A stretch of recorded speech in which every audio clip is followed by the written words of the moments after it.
So hello what's up, कैसे हैं आप सब। हाँ जी मित्रों, सो सीए फाइनलिस्ट, आपके मन में कई बार ढेर सारे सवाल आते हैं। सर, ऑडिट में एग्जाम में प्रेजेंटेशन कैसी होनी चाहिए। माना ऐसे ही अपना सजेस्टेड आंसर रिलीज करता है, बट हमको ये जानना है जिस व्यक्ति के ऑल इंडिया हाईएस्ट आए हैं ऑडिट में, यानी 80 मार्क्स आए मे 24 एग्जाम में, उन्होंने अपनी प्रेजेंटेशन कैसे रखी। क्या उन्होंने स्टैंडर्ड्स ऑन ऑडिटिंग के नाम लिखे, अगर नाम लिखे तो प्रोविजन क्या कितने लिखे, मतलब direct point two point answer दिया या ढेर सारी कहानियां भी बनाई, और अगर कहानियां बनाई तो क्या इसे कहानी बनाने के नंबर देता है। अगर उन्होंने प्रोफेशनल एथिक्स के आंसर लिखे तो क्या प्रोफेशनल एथिक्स में क्लॉज नंबर लिखा, अगर क्लॉज नंबर लिखा तो पार्ट और शेड्यूल भी लिखा और चार्टर्ड अकाउंटेंट एक्ट 1949 भी लिखा, प्लस अगर वो लिखा तो क्लॉज का जो रेफरेंस था क्या वो line word to word ICI से मैच करनी चाहिए, अगर वो वर्ड टू वर्ड मैच करनी चाहिए तो उसके नीचे के जो पॉइंट्स है क्या हम अपने वर्ड्स में लिख सकते हैं। कई सारे सवाल आपके मन में होते हैं आंसर प्रेजेंटेशन को लेके, ये सारे के सारे सवालों के जवाब आपको इस वीडियो में मिल जाएंगे। मेरी आपसे रिक्वेस्ट रहेगी वीडियो को एंड तक देखना, बिकॉज मैं जितनी ज्यादा वैल्यू एडिशन आपके साथ कर सकता हूं वो मैं करने की पूरी कोशिश करूंगा। एंड मेक श्योर आप वीडियो पे अपनी अटेंडेंस जरूर लगा दें वीडियो को लाइक करके, ताकि ये बाकी सीए फाइनलिस्ट तक भी जा सके और आपका एक गुड कर्मा बढ़ सके। So let's begin with the video without much ado. So this is the certified copy of one of our student जिनका नाम है प्रभुराम प्रकाश। प्रभुराम प्रकाश, और इनके आए सर कितने सीए फाइनल ऑडिट में 80 मार्क्स। क्या बात कर रहे हो सर, हाँ 80 marks he secured. And out of those 80 marks आप ऐसा कह सकते हो 50 मार्क्स आए इनके डिस्क्रिप्टिव में। ठीक है सर, 50 के अलावा 28 मार्क्स इन्होंने स्कोर करे एमसीक्यू में। सर ये तो मैथ्स ही नहीं बैठ रही, ये तो मैथ्स ही नहीं बैठ रही। एक सेकेंड, 28 नहीं 26 मार्क्स इन्होंने स्कोर करे एमसीक्यू में। एंड आईसीएआई की तरफ से इस बार 4 नंबर का ग्रेस था, आईसीआई की तरफ से 4 नंबर का ग्रेस था। It was available for all the students, not particularly him. All of the students who gave may 24 audit exam got 4 marks grace. तो आप देख सकते हो कैलकुलेशन 50 मार्क्स होगा डिस्क्रिप्टिव में, 26 एमसीक्यू में एंड 4 नंबर की ग्रेस। ठीक है सर, अब ये जो 50 मार्क्स इनको डिस्क्रिप्टिव में मिले, एक एक क्वेश्चन को करके डिस्कस करते हुए आगे बढ़ते जाएंगे। सबसे पहले आंसर 6 से मेरी आपसे रिक्वेस्ट रहेगी, प्लीज एक कॉपी और पेन लेके बैठना, ताकि at the end of the video आपके पास कई सारे पॉइंटर्स हो जिनसे आप कंसीडर करके, जिनको आप कंसीडर करके एकदम बढ़िया नंबर अपने पेपर में भी स्कोर कर सकते हो। तो सबसे पहले इन्होंने दिया answer 6A। Sir 6A question जो था वो किससे रिलेटेड था। As you can see this was a question of CARO 2020। तो सबसे पहला सवाल आपके मन में ही होता है कि क्या कारो के क्लॉजेस याद रखने हैं। आंसर इज यस रखने हैं। सर कैसे याद रख सकते हैं। मैंने कारो 2020 की 20 मिनट्स की, यस मात्र 20 मिनट्स में सारे के सारे क्लॉजेस डिटेल में रिवाइज करा रखे हैं। बिकॉज मैंने ऐसी कई सारी इस बार सर्टिफाइड कॉपी देखी जिसमें बच्चे ने क्लॉज नंबर तो ठीक लिख रखा है, बट क्लॉज की अंदर की बातें कुछ भी लिख रखी हैं। किसी ने लिख दिया कि सपोज जैसे ये था क्लॉज 8 पैरा 3 कारो 2020, तो किसी ने लिखा कि undisclosed income has been disclosed in the financial statement. हमको ये चेक करना है, अरे इसमें हमको ये चेक करना होता है कि जो अनडिस्क्लोज्ड इनकम थी वो आपने सरेंडर करी थी। इनकम टैक्स एक्ट की बात तो करो, जो मेन क्लॉज है क्लॉज 8, लगा दी इनकम टैक्स ने वाट। हाँ, तो इनकम टैक्स ने जो क्लाइंट की वाट लगाई, तो क्लॉज 8 में आप इनकम टैक्स का रेफरेंस तो दोगे। तो अभी आपने ये चीज समझनी है कि सबसे पहले कारो 2020 के क्वेश्चन में आप क्लॉज की रेफरेंस दोगे। Got it sir. उसके बाद आपने उस क्लॉज की लाइंस को आप अपने लैंग्वेज में लिख सकते हो, बट अल्टीमेटली मतलब सेम बैठना चाहिए। जैसे आप देखो, report if there are any unrecorded transaction which have been surrendered और disclosed in a tax assessment. किसके अंदर सरेंडर और डिस्क्लोज किया, किसी टैक्स असेसमेंट में of the income tax act. तो आप इसको ऐसा भी लिख सकते हो, विच हैव बीन डिस्क्लोज्ड और surrender to the income tax authorities under the income tax act. मतलब सेम बैठना चाहिए, बट कुछ और नहीं लिख सकते। ठीक है सर, अगर ऐसा हुआ है तो whether the unrecorded transaction have been recorded in the books of accounts, ये आपकी कंप्लीट लाइन ठीक बैठती है। यू गॉट द पॉइंट और नॉट। Yes sir. उसके बाद आपने इसको फैक्ट्स ऑफ द केस से रिलेट किया कि भाई इस केस में भी यही हुआ था, इन्होंने अनडिस्क्लोज्ड कुछ कैश सेल्स थी जो टैक्स असेसमेंट में पकड़ी गई। So auditor is required to report under clause 8 para 3 of CARO 2020। अब अगर आप इसमें देखोगे एक चीज और, बच्चे को अगर क्लॉज आता था तो उसने यहां पे बॉक्स बनाया। अब एग्जामिनर के पास इतनी सारी कॉपीज होती है, आपको लगता है हर कॉपी पे वो इतना टाइम लगा पाएंगे। The answer is no. तो इन्होंने क्या किया, जो मेन चीज थी उस पे बॉक्स पे बना के लिख दिया, ताकि एग्जामिनर का सीधा सीधा फोकस इसी पे जाए। ठीक है सर। उसके बाद इस क्वेश्चन में एक क्लॉज और था सर, कौन सा, क्लॉज 18 ऑफ पैरा 3 कारो 2020, जिसमें हम बोलते हैं क्लॉज 17 में कैश लॉस हो गया, उसके बाद 18 में ऑडिटर ही निकल गया। तो ये कहता है ऑडिटर हैज टू रिपोर्ट कि उससे पहले जो ऑडिटर था क्या वो रिजाइन करके गया, और अगर रिजाइन करके गया तो जो भी उसने इश्यूज, ऑब्जेक्शंस, बुरी बुरी चीजें रेज करी थी क्या वो उसने कंसीडर करी है। So whether he has considered the issues, objections and concerns of the outgoing auditor. अब इसमें कई सारे बच्चों ने क्या किया सर, क्लॉज 18 तो लिख दिया बट उसके साथ क्या लिखा, मैं ये गलतियां वो बता रहा हूं जो मैंने खुद सर्टिफाइड कॉपीज एनालिसिस करके बताई है।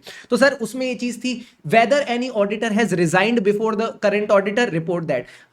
ये पूछ ही नहीं रहा कि आपसे पहले कोई रिजाइन करके गया, वो ये पूछ के गया कि आपसे पहले अगर कोई रिजाइन करके गया तो उसने क्या इश्यूज, ऑब्जेक्शंस और कंसर्न्स रेज करे। तो अब जब आप कारो 2020 का रिवीजन कर रहे हो, ठीक है, क्लॉज याद रखना इंपॉर्टेंट है, क्लॉज नंबर याद रखना इंपॉर्टेंट है, बट जो उसके अंदर का प्रोविजन है वो क्या कहने की कोशिश कर रहा है, प्लीज उस पर भी ध्यान देके चलिए। You got the point, yes sir. उसके बाद इसको फैक्ट्स ऑफ द केस से रिलेट किया एंड आपने कंक्लूजन देके चलना है। तो अगर आप देखो क्या इन्होंने कम से कम 4-5 पन्ने भरे नहीं, सीधा एक पेज में पूरा आंसर लिखा और 5 में से 5 नंबर मिल गए, और 5 में से 5 नंबर मिल गए। सर एक बार आईसीआई का सजेस्टेड भी दिखा दो तो हमको मजा आ जाएगा, आ जाओ मेरे साथ। So if we go to ICI का suggested, this is your answer 5A। अब अगर आप आईसीआई का सजेस्टेड देखोगे तो सर इन्होंने क्या किया, इन्होंने भी क्लॉज 8 कोट किया of para 3 CARO 2020। Auditor is required to report whether any transaction not recorded in books of accounts have been surrendered और disclosed as income during the year in tax assessment under the income tax act 1961, if so whether it has been properly recorded. तो मतलब कहीं ना कहीं दोनों के clauses का same बैठ रहा है। अब आईसीआई ने क्या किया, क्लॉज दूसरा भी साथों साथ लिख दिया। तो यहां पे हमने क्या चीज सीखी सर, जब भी कारो का 2020 का क्वेश्चन आएगा तो पहले हमें जो भी रिलेटेड प्रोविजंस हैं वो मेंशन करने हैं, ठीक है सर। ऐसे इन्होंने क्लॉज 18 की पूरी बात कर दी। अब इसके बाद क्या आएगा, इसके बाद आएंगे आपके फैक्ट्स ऑफ द केस। ये फैक्ट्स ऑफ द केस में आपको दिमाग नहीं लगाना, जो क्वेश्चन पेपर में लिखा उसी को नीचे चेप दो अपनी थोड़ा समराइज फॉर्मेट में, ठीक है सर। एंड लास्ट में आप बोलोगे सर क्या auditor will be required to report under clause 8 and clause 18, बस इतनी सी बात आपको करके चलनी है। सो सीधी बात, नो बकवास, क्लियर है एंड एग्जामिनर पूरे नंबर देगा, ठीक है सर। अब इसके बाद आ जाओ नेक्स्ट क्वेश्चन पे, जो बात करता है सर किसकी, 6B की। ये 6B कौन से टॉपिक से था सर, ये आपका डिजिटल ऑडिटिंग से था। अब डिजिटल ऑडिटिंग में कई बच्चे छोड़ के चले जाते हैं, मेरी उन सबसे रिक्वेस्ट है एटलीस्ट डिजिटल ऑडिटिंग के जो बैक क्वेश्चंस आपके आईसीएस स्टडी मटेरियल में दे रखे ना वो करके जाओ, क्योंकि उसी में से अगर आप देखो जितने भी अभी रिसेंट आरटीपीज एमटीपीज के क्वेश्चन आ रहे हैं सीधा उसी में से आ रहे हैं। जो आपके एग्जाम में क्वेश्चन आया वो भी सीधा उसी में से आया। क्वेश्चन क्या था सर, की कंसिडरेशंस, कौन से की एरियाज है जिनमें हमको अंडरस्टैंडिंग लेनी है। तो यहां पे कई बच्चों को कंफ्यूजन हुई थी कि हम अंडरस्टैंडिंग वाले पॉइंट्स लिखें या की एरियाज वाले। तो अगर आप देखोगे बच्चे ने दोनों पॉइंट्स लिख दिए, और ऐसे केस में मैंने आपको हमेशा बताया जब भी कंफ्यूजन हो रही है दो आंसर में दोनों लिख दो, जो सही होगा वो आईसीआई इवैल्यूएट करता है। तो यहां पे इन्होंने कुछ इवैल्यूएट नहीं करा, इग्नोर कर दिया, ठीक है सर, जैसे वो कई बार हमको कर लेती है। फिर उसके बाद हेडिंग लिखी, हेडिंग के बाद इन्होंने उससे रिलेटेड नीचे पॉइंट लिखा, फिर हेडिंग लिखी, फिर उससे रिलेटेड नीचे पॉइंट लिखा। अब सर जो नीचे वाला पॉइंट है ना, इसको आप अपने मन से नहीं लिख सकते। फॉर एग्जाम्पल ये पॉइंट मेरे साथ रीड करना सारे बच्चे, auditor will identify and understand the applications with understanding कैसे information related to the ABCD, ABCD मतलब account balance, class of transaction और डिस्क्लोजर, कैसे इंफॉर्मेशन जाती है, it flows into, through and out of the information system. तो जितना आप चीज की फील लेके पढ़ोगे उतना आपकी लाइन आपकी हेडिंग से मैच होगी और एग्जामिनर नंबर देके चलेगा। सर कई सारी कॉपीज में जो मैंने चीज देखी मैं आपके साथ बता रहा हूं, बच्चे ने हेडिंग सही लिखी है और अंदर के पॉइंट में कुछ भी मन से लिख दिया, आईसीआई ने नंबर नहीं दिए हैं। तो ये जो आजकल मार्केट में चल रहा है ना, हेडिंग याद करके जाओ, छोटे छोटे से पता नहीं नोट्स आ जाते हैं, वो कहते हैं सिर्फ हेडिंग याद करके जाओ आईसीआई नंबर देगा। Exactly the same thing I have seen in certified copies. सिर्फ हेडिंग याद करने से नहीं होगा, हाँ हेडिंग याद करो बट अंदर की बात at least it should be meaningful as per the ICI का suggested answer. You are getting the point और नॉट? Yes sir. तो ये जो चीजें मैंने, क्योंकि देखो क्या है ना, या तो हम खुद गलती कर लें या दूसरों की गलती से सीख लें। आप बताओ क्या करना चाहोगे? सर हम दूसरों की गलती से सीखना चाहेंगे। तो दूसरों की गलती से सीखना है तो ये है, सिर्फ हेडिंग याद नहीं करनी, हेडिंग याद करने के साथ साथ उसके जो रिलेटेड पॉइंट है उसकी अंडरस्टैंडिंग। मैं ये नहीं कह रहा अंदर के पॉइंट का पूरा रट्टा लगाओ बैठ के, वो इम्पॉसिबल है, कितना याद करेंगे सर। तो जो अंडरस्टैंडिंग है वो पार्ट आपने एकदम क्लियर रख के चलना है। You got the point? Yes sir, हम एकदम अच्छे से समझ गए। उसके बाद यहाँ पे आपके सारे के सारे हेडिंग्स वगैरह आ गए, अंदर के पॉइंट्स हो गए, done done done done, 5 out of 5 marks मिल गए सर, 5 आउट ऑफ 5 मार्क्स मिल गए। अब आ जाओ नेक्स्ट पॉइंट पे, 6C की बात करते हैं सर। 6C जो क्वेश्चन था ये क्या था? मैंने कहा 6C वाला जो क्वेश्चन है, आ जाओ मेरे साथ, 60 वाला क्वेश्चन आपसे बात करता है सर प्रोफेशनल एथिक्स की। तो प्रोफेशनल एथिक्स में गेम बेसिकली ये था कि हम कहीं ना कहीं नॉन अश्योरेंस सर्विस दे रहे थे related to tax filing and appeal. And इस ये हमारा क्लाइंट क्या ऑडिट क्लाइंट था? द आंसर इज नो, ये हमारा ऑडिट क्लाइंट भी नहीं था। तो non assurance service to a non audit client, can it be a percentage of the fees receipt? Answer is yes. अब देखते हैं प्रोफेशनल एथिक्स में बच्चे ने आंसर कैसे लिखा है। क्या इन्होंने क्लॉज की रेफरेंस प्रॉपर्ली दी है? आंसर इज यस, दी है। तो ये कहते हैं CA in practice shall be deemed to be guilty of professional misconduct as per this clause if he. अब लाइन पढ़ना, क्या ये लाइन एग्जैक्टली सजेस्टेड से मैच कर रही है या नहीं? इफ ही एक्सेप्ट्स और एग्रीज टू एक्सेप्ट चार्जेस और agrees to charge in relation to the professional employment any fees that is a percentage of profits or contingent upon the findings or results of professional employment except permissible under regulation 192। अब आ जाओ suggested से पढ़वा देते हैं। अब आ जाओ आपको suggested से पढ़वा देते हैं। सर सजेस्टेड से क्या लिखा है? According to clause 10 of part 1 of first schedule to chartered accountant act 1949। इन्होंने चार्टर्ड अकाउंटेंट एक्ट 1949 नहीं लिखा, बट एग्जामिनर इतना निर्दयी नहीं था कि सिर्फ सीए एक्ट 1949 ना लिखने होने की वजह से नंबर काट लेता, तो पूरी चीज देखी। अब इन्होंने देखो ऐसे लिखा, चार्जेस और offers to charge, accepts or offers to accept in respect of any professional employment fees which is based on the percentage of profit or contingent upon the findings or result of his professional employment except as permitted under the regulation और regulation 192। तो अब इन्होंने क्या किया ना, इन दोनों चीजों को कंबाइन करके लिख दिया। एग्जामिनर इतना समझदार था कि उसने भी वो चीज समझ ली। फिर इन्होंने फैक्ट्स ऑफ द केस लिखे और बोला कि ही विल बी गिल्टी। इन्होंने कहा he will be guilty as per clause 10 part 1 of first schedule for accepting such fees. दूसरी चीज इन्होंने और करके लिखी। यहां पे इनका प्रोफेशनल एथिक्स का आंसर हो गया गलत। क्यों? क्योंकि sir non audit service, non assurance service to a non audit client के केस में गिल्टी नहीं होना था, तो यहां पे इनको मोस्ट प्रोबेबली नंबर कम मिल रहे होंगे। अब एनबीएफसी का क्वेश्चन आया। एनबीएफसी का क्वेश्चन डायरेक्ट था, जो पहले भी एमटीबी में आईसीए ने पूछ रखा था, same to same question exam में पूछा। अब सर यहां पे क्या हमको एक्स्ट्रा बातें लिखनी है? नहीं, एक पेज का आंसर भी अगर आप लिखते हो सही सही विद कीवर्ड्स अंडरलाइन, जैसे आपने देखा यहाँ पे प्रॉपर्ली क्लासिफाइड होने चाहिए एडवांसेस। अगर income unrealised non performing asset पे, तो आप रियलाइजेशन बेसिस पे लोगे।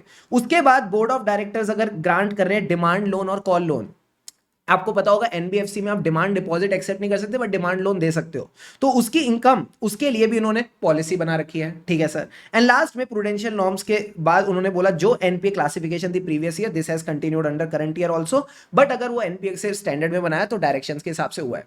तो गिन के जो 4-5 पॉइंट इनको लिखने थे, वो 4-5 पॉइंट इन्होंने एकदम परफेक्टली लिखे, कीवर्ड्स को अंडरलाइन किया, तो 4 में से 4 नंबर मिल गए। अब यहां पे सर सीखने वाली बात, ये वाला ऑप्शन एग्जामिनर ने कंसीडर किया, क्यों? Due to more marks. तो सर कई बार आईसीआई क्या करता है, आपको एग्जाम में ऑप्शन दे देता है, ऑप्शन नंबर 1 और ऑप्शन नंबर 2, दोनों में से जो क्वेश्चन आपको ठीक लगे आप दोनों में से एक कर सकते हो। पर अगर हम दोनों कर देंगे तो जिसमें आपके नंबर ज्यादा बन रहे हैं, जिसमें आपके नंबर ज्यादा बन रहे हैं, उसके आपको मार्क्स मिलेंगे। क्या ये लर्निंग सबके लिए क्लियर है? हाँ सर, ये लर्निंग सबके लिए क्लियर है, बहुत बढ़िया। बिकॉज क्या होता है ना, ये बात अगर मैं आपको वैसे बोलूं तो इतना भरोसा नहीं होगा, बट अगर आप चीज नॉर्मली अब अपनी आंखों से देख रहे हो तो आपको चीज अच्छे से समझ आ रही है। तो अब अगर आप देखो क्वेश्चन 6 में 14 आउट ऑफ 14 मिले हैं। तो मार्केट में एक चीज और अफवाह फैलाई जाती है सर, क्या? कि ऑडिट में ना कभी भी आईसीआई फुल में से फुल नहीं देता। मैं बताऊं ना, अगर आपके कीवर्ड्स मैच कर रहे हैं, जैसे इन्होंने अंडरलाइन किए चीजें, वो अगर कीवर्ड्स आपके सजेस्टेड से मैच करते हैं, पूरे के पूरे नंबर आपको मिलते हैं। कोई आपके साथ ना किसी की पर्सनल दुश्मनी नहीं है, ठीक है? तो ऐसा किसी ने सही कहा है, कुत्ता पालो बिल्ली पालो, बट कभी भी गलत फहमी मत पालो। क्लियर है? क्लियर है सर। अब आ जाओ मेरे साथ 2A पे। सर 2A का जो क्वेश्चन था वो किससे रिलेटेड था? तो फटाफट एक बार सजेस्टेड आंसर पे आते हैं। अब 2A जो था आपका रिलेटेड था regarding happy hospital. So this was a direct question. Sir ये डायरेक्ट क्वेश्चन कौन से ऐसे से था? ऐसे 402, जहां पे पूछा था कि आपको अश्योरेंस रिपोर्ट देनी है regarding the operating effectiveness of the control. तो सर्विस ऑर्गेनाइजेशन के ऑपरेटिंग इफेक्टिवनेस ऑफ कंट्रोल के लिए कौन सी टाइप ऑफ रिपोर्ट होती है? हम सबको पता है, टाइप 2 रिपोर्ट होती है। ठीक है सर।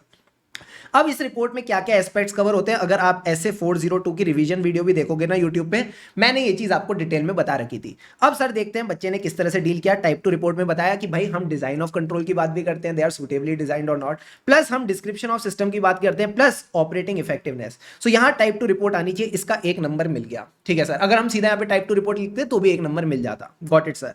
अब इसके बाद हम इस रिपोर्ट में बात किसकी करते हैं? सर टाइप 2 रिपोर्ट में हमारी बात होती थी किसके रिगार्डिंग?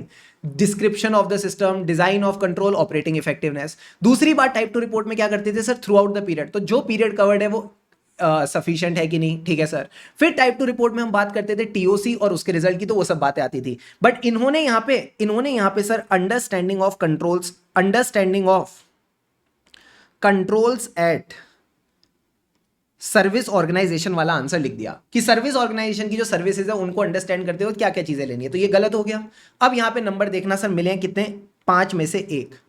तो क्या हम अगर एग्जाम में गलती करते हैं तो भी क्या ये हमारे लिए दिक्कत हो सकती है? देखो, गलती करना इंसान का स्वभाव है। No one is perfect when going to the exam. तो अभी जो ऑल इंडिया हाईएस्ट है उन्होंने भी अपने नंबर यहां पे गंवाए हैं। बट अगर आप सजेस्टेड से देखो तो ऑब्वियस सी बात है टाइप 2 वाले आपके सारे के सारे पॉइंट्स मैच हो जाएंगे। अब सर आती है मेन गेम, आंसर 2B की। 2B किसके ऊपर था सर? 2B था regarding your principles of confidentiality, कि कौन कौन से केसेस में आप कॉन्फिडेंशियलिटी को अवॉइड कर सकते हो, बेसिकली एक्सेप्शंस टू कॉन्फिडेंशियलिटी। तो जो हम बोलते हैं रिक्वायर्ड बाय लॉ या फिर permitted by the client and authorised by the law, कि मतलब जब मियां बीवी राजी तो क्या करेगा ताजी। फिर 2 प्यारे केसेस, 2 डंडे वाले केसेस, वही केसेस आपको यहां पे लिखने थे और इन्होंने एकदम बढ़िया तरीके से लिखे। प्यारे केसेस सबसे पहले, फिर डंडे वाले केसेस इंक्वायरी और इन्वेस्टिगेशन, एंड लास्ट में protect the financial professional interest in legal proceedings. फिर इसी के नीचे हम एक टॉपिक और पढ़ते हैं सर, क्या जब भी मैं कोई चीज डिस्क्लोज कर रहा हूं तो मुझे क्या ख्याल रखना है कि पहली बात तो जो इन्फॉर्मेशन मैं डिस्क्लोज कर रहा हूं इससे किसी पार्टी को इंपैक्ट तो नहीं आएगा, कोई थर्ड पार्टी ऐसे तो नहीं बोलेगी कि हमारी इन्फॉर्मेशन डिस्क्लोज कर दी, उसका इंटरेस्ट अफेक्ट नहीं होना चाहिए। फिर वो जो इन्फॉर्मेशन है दैट शुड बी सब्सटेंशिएटेड, मुझे उस पर पूरा भरोसा होना चाहिए जो मैं शेयर कर रहा हूं। फिर जो मैं थर्ड पार्टी को डिस्क्लोज कर रहा हूं वो एप्रोप्रिएट पार्टी होनी चाहिए, ठीक है। तो ये एकदम बेसिक बातें आपने यहाँ पे बतानी होती हैं। तो यही बातें इन्होंने भी यहाँ पे मोटा माटी मेरे को लगता है लिखी हैं कि interest of any party should not be affected, it should be known and substantiated. देखो किसको बता रहे हो, वो एप्रोप्रिएट रेसिपिएंट होना चाहिए। तो आप देखो प्रोफेशनल एथिक्स में 5 में से 5 नंबर मिल गए। यहां आपकी लर्निंग क्या है सर? जब हम प्रोफेशनल एथिक्स कर रहे हैं तो इसकी वेटेज आप मान के चलो एग्जाम में कम से कम 18 से 20 नंबर रहने वाली है। तो यहां पे सिर्फ क्लॉजेस को इज्जत मत दे देना, सिर्फ क्लॉजेस को इज्जत मत दे देना। जो आपके इनिशियल प्रोविजंस हैं, जो आपके बाद वाले प्रोविजंस हैं regarding council general guideline, ethical standard board के डिसीजंस, इनको भी आप पूरे अच्छे कमिटमेंट के साथ कवर करके चलेंगे, ठीक है। याद रखने वाली चीज बस यही होती है, क्लॉजेस के नाम, नंबर और क्लॉजेस की जो मेन लाइन होती है वो याद रखनी होती है। अंदर की चीजें आप अपने वर्ड्स में लिख सकते हो। इनिशियल प्रोविजंस में मेनली फोकस यही करना है। जो पॉइंटर वाले आंसर होते हैं जैसे ये वाला था, जैसे हम इनको क्लास में याद करते थ्रू टेक्निक्स, उनको आपने याद रख के चलना है। बाकी चीजें बस समझ के चलो। इन केस अगर केस स्टडी बेस्ड क्वेश्चन आ जाए you should be able to deal with it. Same goes with your council general guidelines. जितना हो सके गाइडलाइंस को समझ के चलो, उनके चैप्टर्स याद रखो ताकि अगर काउंसिल गाइडलाइन पे क्वेश्चन आए तो you are able to handle it. And same goes with ESP decision, इनको भी समझ के चलना है। हम डर क्यों जाते हैं? हमको लगता है सब याद करना है, सब याद नहीं करना, सिर्फ क्लॉजेस याद रखने हैं मेनली, जो मेन लाइन है, एंड अंदर के पार्ट को समझना है। एंड इसके अलावा जो काउंसिल गाइडलाइंस के चैप्टर्स वगैरह हैं इनको ध्यान रखना है और इनके प्रोविजंस को ध्यान रखना है। That's it. बाकी चीजें समझ के चलो, मोर देन इनफ। अब आ जाओ सर नेक्स्ट क्वेश्चन पे, 2C की बात करते हैं। ये कहता है list of the internal controls which may be required to implemented are as follow. So basically ये क्वेश्चन आपका था इंटरनल ऑडिट से। तो इंटरनल ऑडिट में हम लास्ट टॉपिक पढ़ते हैं रिगार्डिंग द ऑडिट ट्रेल की audit trail should not be disabled. इसके लिए क्या क्या कंट्रोल्स देखते हैं। सो इसके सीधे सीधे पॉइंट्स थे। अगर आप देखो 5 बातें लिखनी थी with underlining of the keywords, that was more than enough. कोई ज्यादा बड़ी बड़ी कहानी या कुछ बनाने की जरूरत नहीं है। कई बच्चों को मार्केट में बताया गया कि सर इस बार का जो पेपर था बहुत ज्यादा ऐसे था कि अब सीधा सीधा 5 पॉइंट लिखोगे तो नंबर नहीं मिलेंगे। देखो paper was a mix of all the questions sir, mix of conceptual questions जहां पे आपको केस स्टडी बेस्ड क्वेश्चन थे और इंटरप्रिटेशन बेस्ड आंसर लिखने थे। एंड मोस्टली क्वेश्चंस क्या थे? डायरेक्ट क्वेश्चन थे। तो अभी तक मैंने आपको जितने भी क्वेश्चन दिखाए, मेरे को लगता है एक भी क्वेश्चन अभी तक ऐसा नहीं आया जिसको मैं बोलूं कि केस स्टडी बेस्ड क्वेश्चन था, इंटरप्रेट करके ज्यादा कुछ अपनी तरफ से प्रोविजंस लिखने थे। Getting the point? Yes sir. तो डायरेक्टली अगर आप 5 पॉइंट लिखते हो 5 नंबर मिल जाते हैं। अब आ जाओ क्वेश्चन नंबर 3 पे। सर ये किससे रिलेटेड था? इन्वेस्टिगेशन से रिलेटेड। तो इन्वेस्टिगेशन का एक क्वेश्चन ऐसे बार बार पूछता था कि जब भी किसी बैंक के बिहाफ पे आपने इन्वेस्टिगेशन करनी है तो आप क्या क्या स्टेप्स लोगे। उसके बाद पीएनएल वाली चीज आती थी, बैलेंस शीट वाली। इन्होंने यहाँ पे पीएनएल वाली चीज पूछ ली थी, तो इस चीज के कोई नंबर नहीं थे क्योंकि इन्होंने पीएनएल वाले पॉइंट्स पूछे। अब पीएनएल में आपको कंसोलिडेटेड इनकम स्टेटमेंट बनाना होता था, रेशियोज की बात करनी होती थी, इन्होंने रेशियोज की बात भी करी और एनुअल सेल्स की बात भी कर दी प्रोडक्ट वाइज। तो यहाँ इनको 5 में से 5 नंबर मिल गए। गेटिंग द पॉइंट और नॉट? Yes sir. तो अब ऐसे सीधे सीधे क्वेश्चंस में आपने काम चोरी नहीं कर सकते। ऐसा नहीं बोल सकते कि सर सीधे सीधे क्वेश्चन हमको नहीं आते थे और हमसे केस स्टडी बेस्ड क्वेश्चन हुए नहीं। ये तो गलत हो जाएगा। हाँ सर, तो जो सीधे सीधे क्वेश्चन है अपने वाले, उनको अपने को पूरे पूरे पूरे नंबर निकालने हैं, क्योंकि केस स्टडी बेस्ड क्वेश्चन में जो पढ़ के आया है जो नहीं पढ़ के आया दोनों लगभग एक बराबर हो जाते हैं, बिकॉज वहां पे फिर एग्जामिनर की जजमेंट हो जाती है वो कितने नंबर देके चलेगा। अभी मैं बताऊंगा कौन सा था केस स्टडी बेस्ड क्वेश्चन। अब 3B ऐसे 580 में से सेम क्वेश्चन बार बार आईसीए एमटीपी में दे रहा था, date and period to be covered by written representation, वही आईसीए ने एग्जाम में पूछा था और पूछा कि जो मैनेजमेंट है वो कहती है मैं पिछले साल थी, पिछले साल नहीं थी, इस साल हूं, मैं पिछले साल नहीं थी, इस साल हूं, तो मैं पिछले साल को लेकर रिटर्न रिप्रेजेंटेशन नहीं दूंगी, क्या ये चलेगा? द आंसर इज नो, ये नहीं चलेगा। तो पहले आपको डेट की बात करनी थी, बच्चे ने डेट की बात करी, नंबर मिलेगा। उसके बाद आपको पीरियड की बात करनी थी, इन्होंने यहां पे पीरियड की बात भी करी। उसके बाद बोला management shall be responsible for preparation of financial statement, इसका कोई रिलेशन नहीं था, छोड़ो।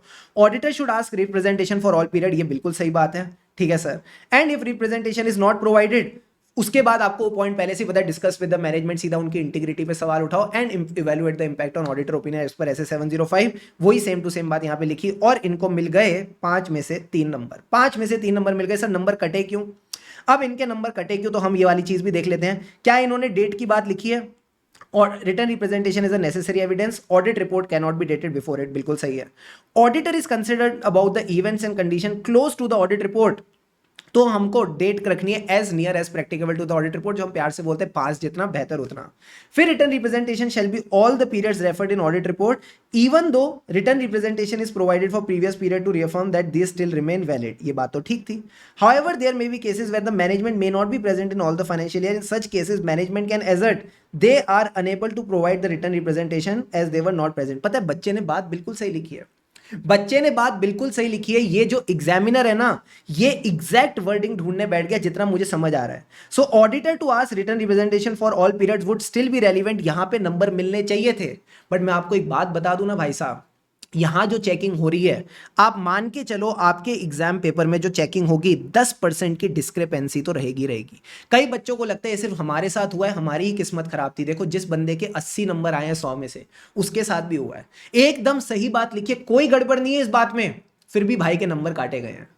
You are getting the point और नॉट? सो कई बार हमारी नेचर क्या हो जाती है ना, काफी कंप्लेनिंग नेचर हो जाती है। अब आपको लग रहा होगा सर आपके लिए तो बोलना कितना आसान है, आपका तो क्लियर हो गया, आप तो सीए बन गए। मैं भी वहीं था, मैं भी वहीं था। और मैं आपको ना जो अभी अप्रोच बता रहा हूं ना, that is called solution oriented approach. Solution oriented approach कहती है क्या अभी इस सिस्टम का मैं एज अ इंडिविजुअल कुछ कर सकता हूं? The answer is no. As a student बोल रहा हूं, आप अपने हिसाब से अपने आप से पूछो, क्या मैं कुछ कर सकता हूं? नहीं। मैं क्या कर सकता हूं? मैं एक अच्छी प्रिपरेशन कर सकता हूं, एटलीस्ट 80 टू 85 मार्क्स की, एटलीस्ट 85 टू 90 मार्क्स की, कि जैसा भी पेपर आ जाए, भले ही एग्जामिनर 5-10 नंबर के ऊपर नीचे चेकिंग भी कर दे, तब भी मैं पास हो जाऊं। You are getting the point और not? That is called positivity, that is called a solution oriented approach, ताकि आप एग्जाम्स क्लियर कर जाओ। बिकॉज सी हम इंटरनल कंट्रोल्स में पढ़ते हैं, what is the deficiency of internal control? Human error. This is a human error which we are talking about, ठीक है? Without taking much of your time, just wanted to share some positivity, I hope it helps. Now comes question 3C।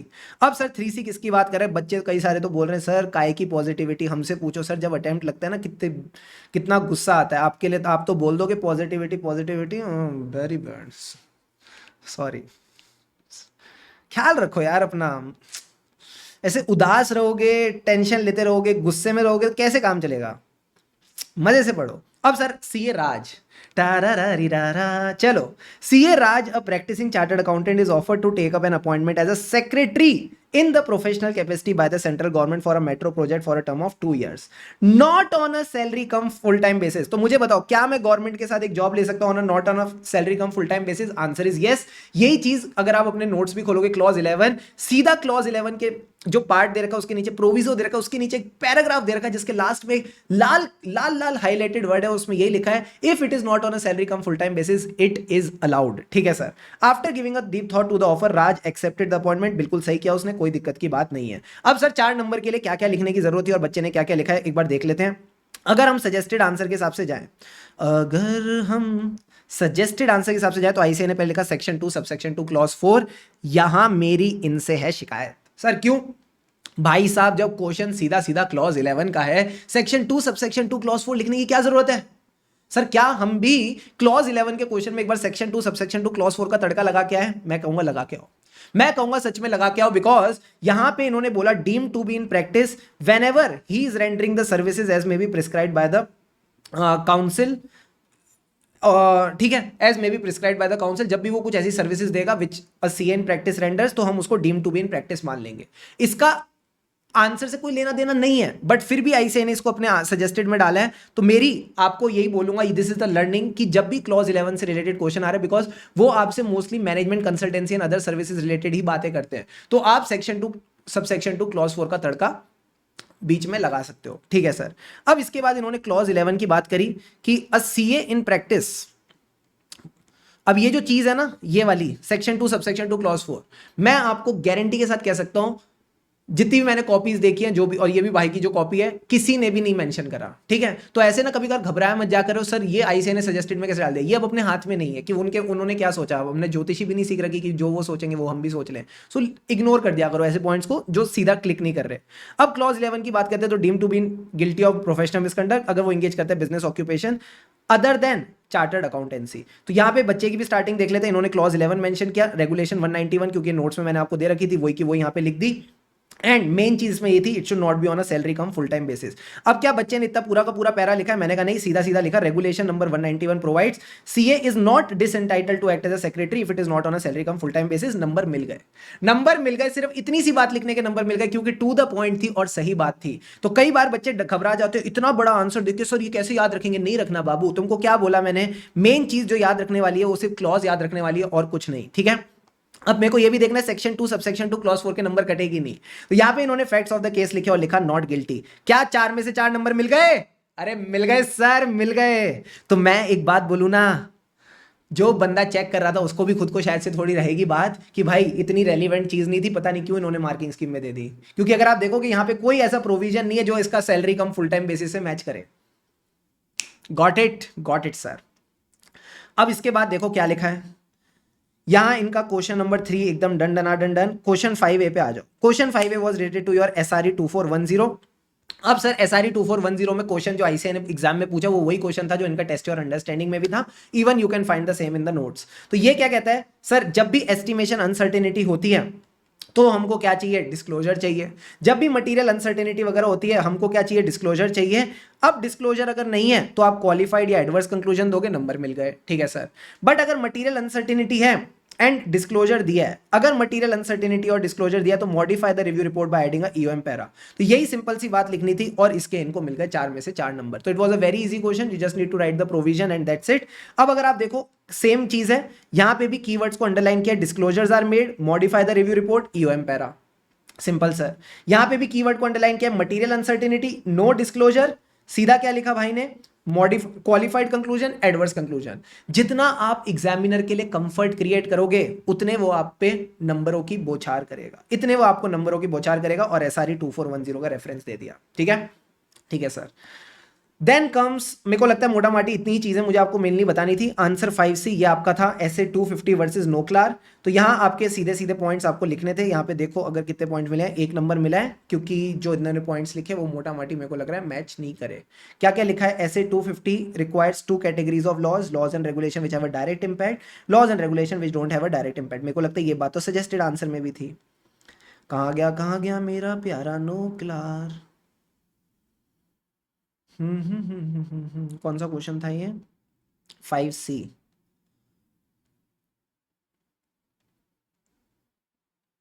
ये रहा sir 5C। अब 5C में 5A इन्होंने पहले attempt किया, पूरे नंबर मिल गए। 5C का अगर हम देखें तो 5C में पहले तो भाई साहब इन्होंने दे दिया बड़ा सा पैराग्राफ, पता नहीं क्या चाह रहे थे। फिर देखो इन्होंने यहाँ पे बात करी है लॉज के बारे में, which have a direct impact and which other laws which don't have a direct effect. यही बात भाई ने भी लिखी है, बिल्कुल सही है। फिर उसके बाद it does not define the stakeholders, NOCLAR define करता है, तो डिफरेंट है। तो आईसीआई ने एक पॉइंट तो उठा लिया, दूसरे पॉइंट को नहीं उठाया। तो 2 नंबर तो मेरे को लगता है कम से कम मिलने चाहिए थे, 2 पॉइंट्स मैच कर रहे हैं। ये does not define stakeholder, ये भी मैच कर रहा है। उसके बाद यहाँ पे इमिनेंट ब्रीच वगैरह का पॉइंट एक मिसिंग है, जो यहाँ पे सजेस्टेड में वहां पे नहीं है। उसके अलावा ऐसे 250 लॉजिकल पॉइंट तो ऑडिट पे एप्लीकेबल है, not on other insurance, NOCLAR is applicable on all the services. ये एक आईसीआई ने एडिशनल पॉइंट यहाँ पे पकड़ा है। ठीक है सर। अब इसके बाद एक क्वेश्चन आपका था जो ऑब्वियसली ऑडिट और एफआर का मिक्स था। सर ये वाला कौन सा क्वेश्चन था, ये था हमारा क्वेश्चन नंबर 5B। अब 5B में इन्होंने क्या पूछा था sir, this was a question of related to audit of CFS. ये आपके आईसीए के स्टडी मटेरियल में आईसीए ने एक टेबल डाल के दे रखा है। यहाँ पे सर क्या करना था, बेसिकली आपको बताना था ये जो केसेस हैं इनके केस में कंसोलिडेशन कैसे होनी चाहिए। तो बंदे ने क्या कर रखा है, बंदे ने सारी चीजें लाइन बाय लाइन बेसिस पे कर रखी हैं। लाइन बाय लाइन बेसिस पे सिर्फ सब्सिडरी का केस होता है, बाकी वो सबका डिफरेंट होता है। तो अगर आप मेरे से बात करो जॉइंट वेंचर और एसोसिएट की, तो जॉइंट वेंचर और एसोसिएट के बारे में हम क्या पढ़ते हैं सर, इक्विटी मेथड पढ़ते हैं इंडिया 28 में। Yes sir. तो अब अगर चीज आपने मान लो ऑडिट में चलो मिस आउट कर भी दी, अब जो बच्चे ने एफआर ठीक से पढ़ रखा है उससे इजीली हो जाएगा। तो अब इनका देखते हैं इन्होंने कैसे डील किया, तो इन्होंने बोला subsidiary should be consolidated, full consolidation method as per 110। Joint venture के लिए लिख दिया इक्विटी मेथड, एसोसिएट कंपनी के लिए भी लिखा इक्विटी मेथड। अब यहां पे मैं बताऊं ना, सारा क्रेडिट बच्चे को जाता है, बिकॉज ये एक ऐसी चीज है जहां पे he has just used his FR knowledge, applied in the exam and scored the marks. ठीक है सर। उसके बाद जो बिजनेस एंटिटीज कॉमन कंट्रोल में, वहां हम सीखते हैं पूलिंग ऑफ इंटरेस्ट मेथड, भाई ने वहां से लिख दिया। ठीक है sir. And interest in joint operation, वहां पे आते हैं प्रोपोर्शनेट मेथड। तो यहां इनको सारी बातें लिखने के बाद भी आईसीए ने कहा हम तो तुमको 3 नंबर ही देंगे बाबू। क्यों देंगे सर 3 नंबर? क्योंकि मेरे को लगता है कंक्लूजन मिसिंग है। तो कंक्लूजन में ये लिखना था कि हाँ जो भी ऊपर दी गई एंटिटीज हैं they should be consolidated based on the provisions mentioned above. But still kudos to this person, he still manage to secure 5 में से 3 नंबर। ठीक है। तो मैं आपसे एक रिक्वेस्ट करूंगा सर, क्या जो चीजें हमने इस पेपर में सीखी एक बार फटाफट इनको समराइज कर लेते हैं। एक क्वेश्चन अगर कोई और भी हमको डिस्कस करना है जो मुझे लगता है we should do, I think no, we are done with the discussion of the whole paper. Awesome. अब आप मेरे साथ आओ, मैं आपको एकदम बढ़िया वाली चीज से बताता हूं क्या सीखा सर हमने इस पेपर में। Just give me a second. देखो कुछ चीजें ऐसी हो सकती हैं जो आपको लगेगा यार मेरे को नहीं आती पेपर में, कुछ चीजें ऑब्वियस सी बातें ऐसी रहेंगी। क्या ऐसी ऑडिट के पेपर में होगा? नहीं। एफआर में भी हो सकता है, एएफएम में भी हो सकता है, डीटी में भी हो सकता है, आईडीटी में भी हो सकता है। क्या सबसे पहले हमें उन्हीं चीजों पे फोकस करना है? Answer is no. 114 मार्क्स का पेपर होता है, कुछ भी कर लो, अगर आप चीजों को ठीक से पढ़ के गए हो आराम से 85 to 90% पेपर, आराम से 85 to 90% पेपर देखा हुआ आएगा। अब देखा हुआ उसके लिए आएगा जो पूरा सिलेबस देख के गया है। ठीक है सर। अब जैसे हमने इस पेपर में देखा क्या करना है, क्या हमें चीजें फैलाने से नंबर मिलेंगे? नहीं। जितना चीजों को पॉइंट टू पॉइंट लिखते जाओगे, जितना चीजों को पॉइंट टू पॉइंट लिखोगे उतने आपको नंबर मिलेंगे। एग्जामिनर के लिए हम हल्काई कैसे करेंगे? जब भी कोई नया आंसर स्टार्ट करें फ्रेश पेज से स्टार्ट करें, जो भी कीवर्ड्स हैं उनको अंडरलाइन करें, साथ के साथ अंडरलाइन करते चलो। जैसे आंसर कंप्लीट हुआ अंडरलाइन किया, 2 पॉइंट्स के बीच में या 2 पैराग्राफ्स के बीच में प्लीज एक स्पेस छोड़ो, एक लाइन छोड़ो। जैसा आपने इस पेपर में भी देखा था, काफी नीट एंड टाइडी पेपर था। ये पेपर मैंने ऑलरेडी टेलीग्राम चैनल पर शेयर कर रखा है, जिसका लिंक आपको डिस्क्रिप्शन में मिल जाएगा। ठीक है सर। 80 मार्क्स करके मैंने प्रॉपर पूरी फाइल शेयर कर रखी है। Got it sir. कारों के केस में सिर्फ क्लॉज याद रखने से कुछ नहीं होगा, अंदर की बात भी पता होनी चाहिए। एग्जामिनर इतना बुद्धू नहीं है कि सिर्फ क्लॉज नंबर देख के नंबर दे देगा। अगर आपका प्रोविजन आप कुछ भी अपने मन से लिखोगे you won't get the marks. So हमें क्या करना है सर, मैं ये नहीं कह रहा पूरे के पूरे ऑडिट का एकदम अच्छे से रट्टा लगाओ, पूरे ऑडिट को याद रखो, बट एटलीस्ट जो पोर्शन आप कवर कर रहे हो एटलीस्ट 80 to 85% उसको एकदम पूरी शिद्दत से आप कवर करके चलेंगे। ठीक है। एंड प्रोफेशनल एथिक्स आपने देखा काफी स्कोरिंग हो सकता है आपके लिए, तो उसमें कोई कमी मत छोड़ना। Don't leave any stone unturned. And या just wish you the best, carry that positivity with you. और अभी भी हमारे पास काफी टाइम है, पूरा सितंबर है, पूरा अक्टूबर है। अगर हम पूरा जी जान से मेहनत करें, if we just give our best we can get the best of the results। अभी तक अगर आप यहाँ तक वीडियो के साथ बने हुए हो, so really thank you so much। I hope ये वीडियो ने आपके लिए वैल्यू ऐड किया। अगर हाँ तो please let me know in the comments because that motivates me to create the best of the content for all of you। and yes, wish you the best for the exams ahead। और हाँ, face पे एक smile बना के रखना, मजे से पढ़ो यार, रिलैक्स करके पढ़ो और चीजें फिर दिमाग में जाएंगी। खुशी से पढ़ेंगे तभी आगे बढ़ेंगे। Have a wonderful time ahead. हमें राई ऑडिट के फिर मिलेंगे चलते चलते। Keep going.